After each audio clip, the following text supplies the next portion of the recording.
남편과 함께한 세월이 그렇게 길었다. 장례식장에서 남편의 영정 사진을 바라보며 나는 아직도 믿을 수 없었다. 어제까지만 해도 여보, 저녁 뭐 해줄까? 하고 물어보던 사람이 이제 사진 속에서만 웃고 있다니 갑작스러운 심근경색이었다. 병원에 도착했을 때는 이미 늦었다고 의사가 말했다.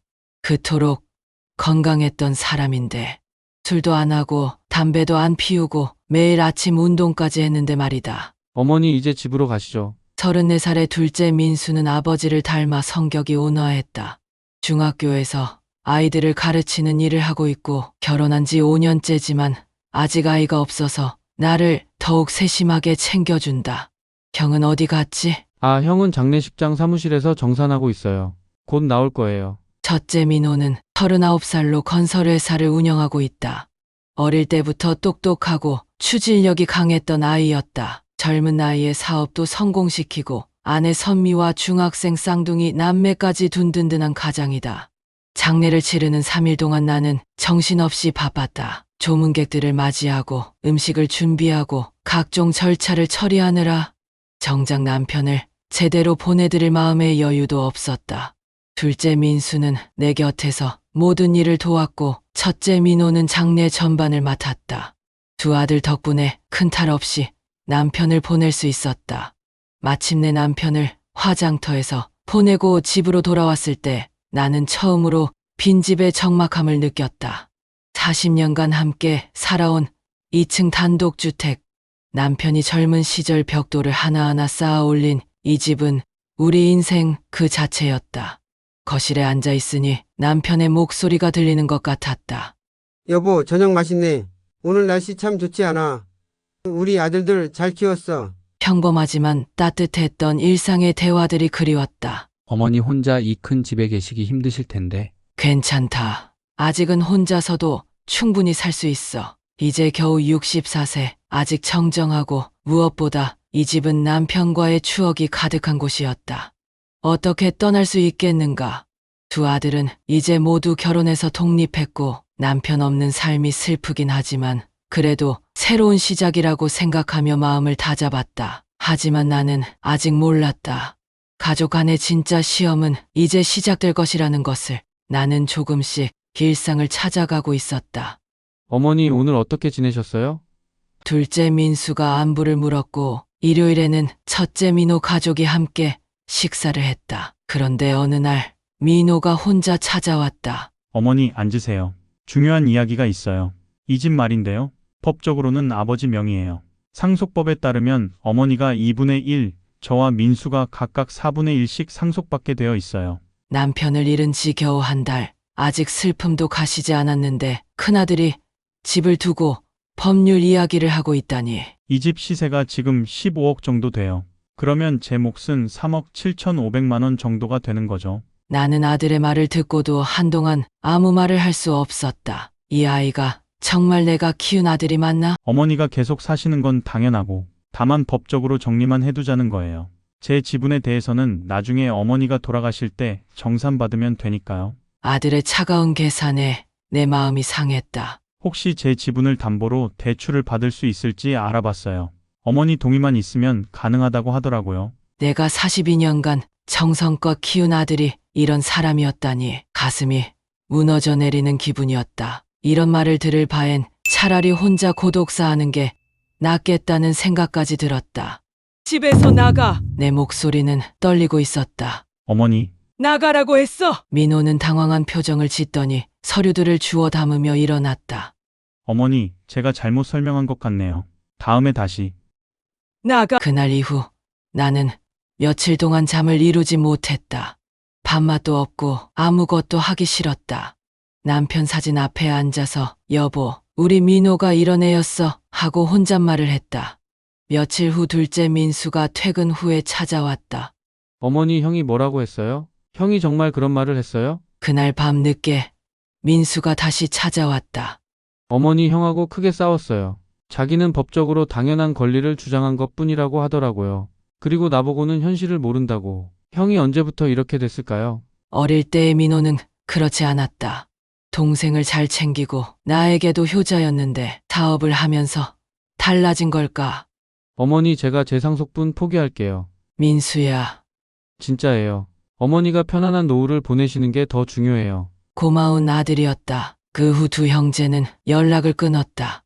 나는 두 아들이 나 때문에 사이가 벌어진 것을 알고 더욱 마음이 아팠다. 며칠 후 며느리 선미가 나를 찾아왔다. 어머니, 죄송해요. 애들 아빠가 너무 성급했나 봐요. 사실 회사 일이 좀 어려워져서 그래요. 대출 이자도 밀리고 너무 스트레스를 받고 있어요. 하지만 어머니께 그런 식으로 말하면 안 되는 거였어요. 큰아들도 나름대로 어려움이 있다는 것을 알았지만 그렇다고 해서 상처받은 내 마음이 쉽게 아물지는 않았다. 선미야, 민호가 정말 힘들면 엄마가 도와줄 방법을 생각해 볼게. 아니에요, 어머니. 어머니는 그냥 편히 지내세요. 그날 밤 나는 결심했다. 이 상황을 내가 해결해야겠다고. 2달이 더 지나고 두 아들을 불렀다. 2달 동안 많이 생각해봤다. 민호 말이 틀린 건 아냐. 법적으로는 너희가 상속받을 권리가 있어. 하지만 엄마도 생각이 있어. 나는 테이블 위에 서류를 펼쳐놓았다. 부동산 매매 계약서였다. 이미 계약서에 도장까지 찍어놓은 상태였다. 이 집을 팔기로 했어. 너무 크고 관리하기 힘들어. 그래서 작은 아파트로 이사 가려고 해. 듣고 있던 민호와 민수는 깜짝 놀란 눈치였다. 사실 이 결정을 내리기까지 얼마나 많은 고민을 했는지 모른다. 40년간 살았던 집, 남편과의 추억이 가득한 이곳을 떠난다는 것이 쉬운 일이겠는가. 하지만 이 집에 있는 한 계속 이런 문제가 생길 것 같았다. 어머니, 제가 너무 성급했나 봐요. 집을 굳이 팔지 않으셔도. 아니야, 이게 좋아. 그럼 어머니는 어디서 사실 건데요? 여가 아파트 보러 갔는데 마음에 들더라. 20평 정도면 엄마 혼자 살기에 충분해. 관리도 편하고 교통도 좋고. 어머니, 민호야, 내가 틀렸다는 건 아냐. 다만 방법이 좀 성급했을 뿐이지. 엄마도 이해해. 내가 사업하느라 힘든 것도, 가정을 책임져야 하는 것도. 하지만 엄마도 감정이 있는 사람이야. 어머니 죄송해요. 제가 너무 계산적으로만 생각했네요. 계산적인 게 나쁜 건 아니야. 다만 가족 간에는 마음도 함께 계산해야 해. 3개월 후 나는 정말로 집을 팔고 여가 아파트로 이사했다. 40년간 살았던 집을 떠나는 마지막 날, 나는 각 방을 돌아다니며 추억을 정리했다. 모든 곳에 추억이 있었지만 이제는 새로운 곳에서 새로운 추억을 만들어야겠다고 생각했다. 집을 판 돈은 정확히 법정 상속분대로 나누었다. 내가 7억 5천만 원, 민호와 민수가 각각 3억 7,500만 원씩 받았다. 둘째 민수는 끝까지 받기를 거부했지만 내가 강하게 권해서 결국 받아들였다.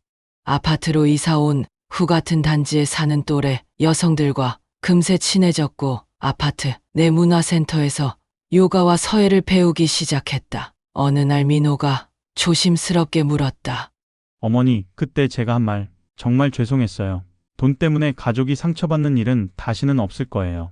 민호야, 그 일이 있었기 때문에 엄마가 더 단단해진 것 같아. 나쁜 일만은 아니었어. 가족이라고 해서 모든 걸 당연하게 여기면 안 되는구나 하는 걸 배웠어. 서로 존중하고 배려해야 하는 거지. 사실 그날의 상처가 완전히 아문 것은 아니다.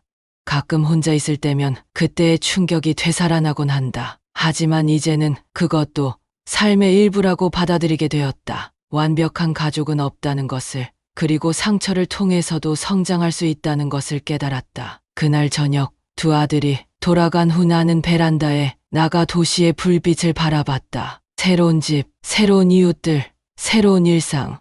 남편과 함께했던 추억은 소중하게 간직하되 앞으로의 삶은 내 방식대로 살아가겠다고 다짐했다.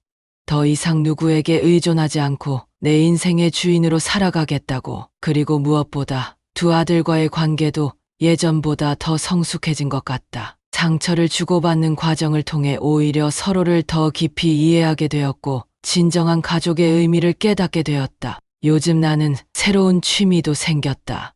아파트 문화센터에서 만난 친구와 함께 시작한 서예다. 붓으로 한 글자 한 글자 써내려가는 시간이 참 평온하다.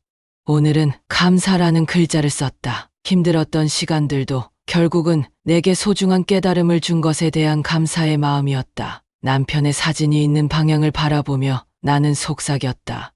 여보, 걱정하지 마. 우리 가족 다 잘 살고 있어. 그리고 나도 혼자서도 잘 살고 있어. 처음에는 무서웠는데 지금은 이런 삶도 나쁘지 않다는 걸 알겠어. 창밖으로 보이는 야경이 아름다웠다. 내일은 또 어떤 하루가 될까?